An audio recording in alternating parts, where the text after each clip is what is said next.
What's up, lads? This is your boy Jace, and welcome to the Big Brain Busters. So in this video, we're going to be talking about the tricarboxylic acid cycle.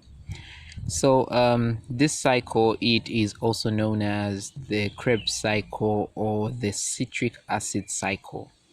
And so whenever you hear that name or those names, you just know that it is just actually one thing. So the tricarboxylic acid cycle is a series of reactions that actually aid in production of energy in the body, and this energy is in form of ATP, it is in form of NADH, and it is also in form of FADH2. Okay, so and this reaction, it takes place in the mitochondria of the cell. And just a brief overview from where it starts from. So the main intermediate, or the main starting compound or molecule of the tricarboxylic acid cycle is acetyl CoA. Then there are so many sources where acetyl CoA can actually be derived from, and in this video I've just only shown one, which is this source. So if you can check, I've written where glucose is converted into two pyruvate molecules, and if you checked out our video, we talked about glycolysis, in which glucose is broken down into two pyruvate molecules, and this process is known as glycolysis, and it is actually the preparatory step of the TCA cycle. Okay, then after you produce pyruvate, this pyruvate will undergo another reaction in which you form acetyl CoA, and in this reaction, the enzyme that is actually involved is simply pyruvate dehydrogenase,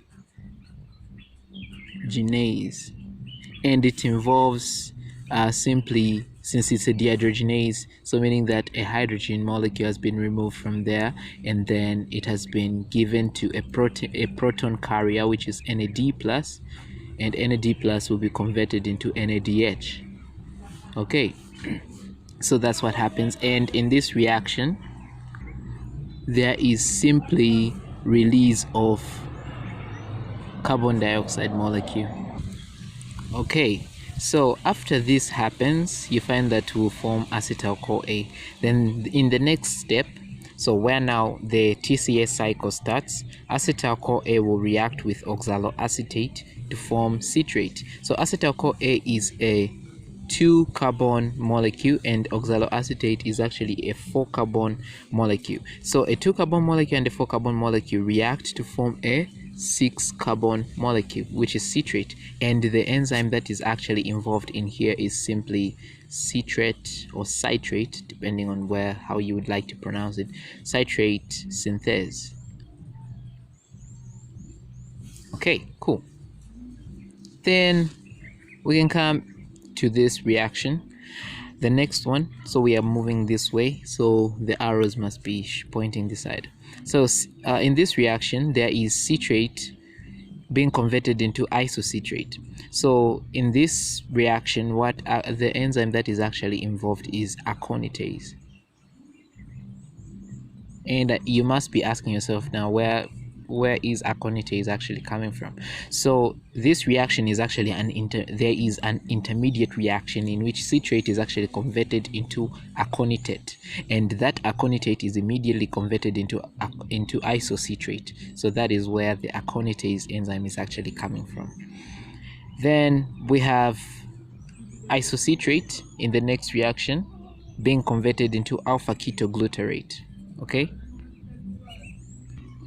so in this reaction, what actually happens is that there is isocitrate dehydrogenase enzyme, and what happens is the isocitrate will be converted into alpha-ketoglutarate, and we know that what will be involved is simply production of NAD being converted into NADH, and a carbon dioxide molecule will actually be released.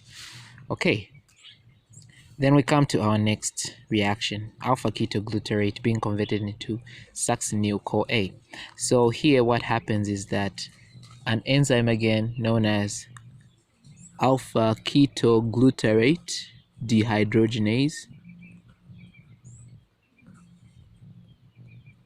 Okay, dehydrogenase enzyme. It will convert alpha-ketoglutarate into succinyl CoA, and as usual, this will still happen since there is release of a hydrogen molecule. So NAD will produce NADH and a carbon dioxide molecule. So as you can see, we have two carbon dioxide molecules that have been produced so far. Then in the next reaction, it involves succinyl CoA being converted into succinate, and the enzyme that is involved in here is simply succinyl CoA. So we have succinyl CoA synthase. So that will be our enzyme for this reaction. Okay, then what actually happens here, there is production of GTP. So there is a GTP being produced in this reaction. Then in our next reaction, there is succinate is being converted into fumarate. So what actually happens is that this is catalyzed by the enzyme known as succinate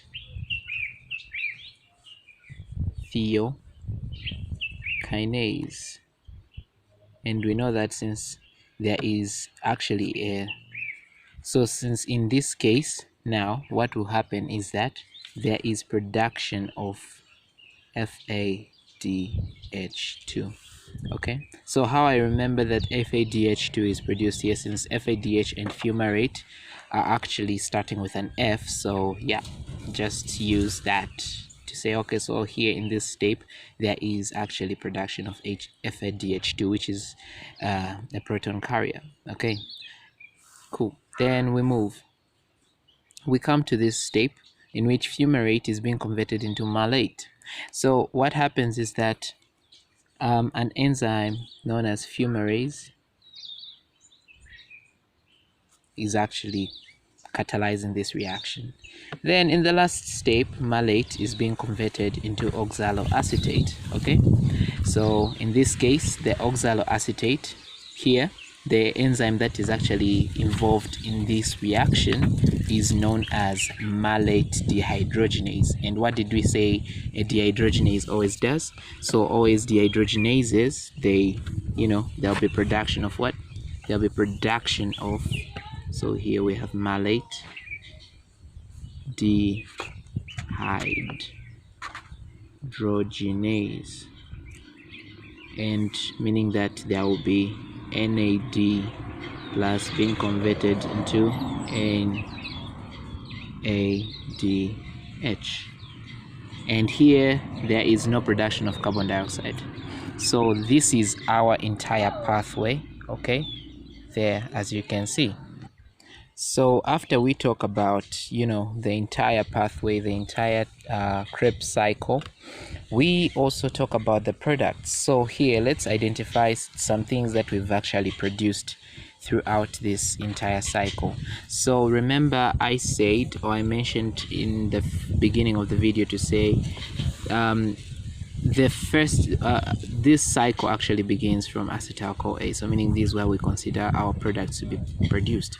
So in this case, meaning that we had here in this step isocitrate to alpha-ketoglutarate, there was production of an NADH molecule. So we'll say NADH was produced, NADH. Then we had in this step as well an NADH was produced, so that will be 2 NADHs, and in this step as well there was NADH, so which will be 3 NADHs. Okay, then we had only one FADH, so 1 FADH, okay, DH2, and then we have also one GTP as well, so we have one GTP. All right, so Now, what's next? And the carbon dioxide, we won't consider them because we need only the products that actually, they give us energy. So these are the products that will go into the electron transport chain to produce energy.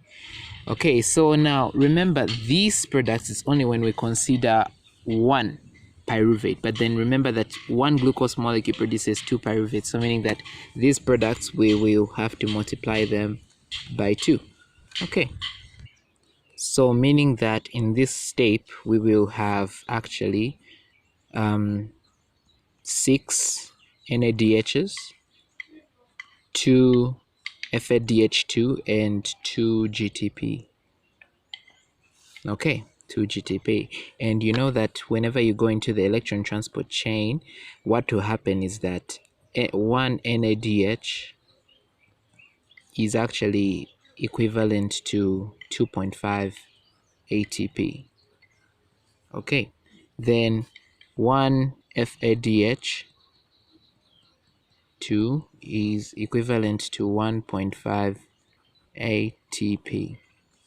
Then one GTP, so a GTP is equivalent to just 1 ATP, okay, like that.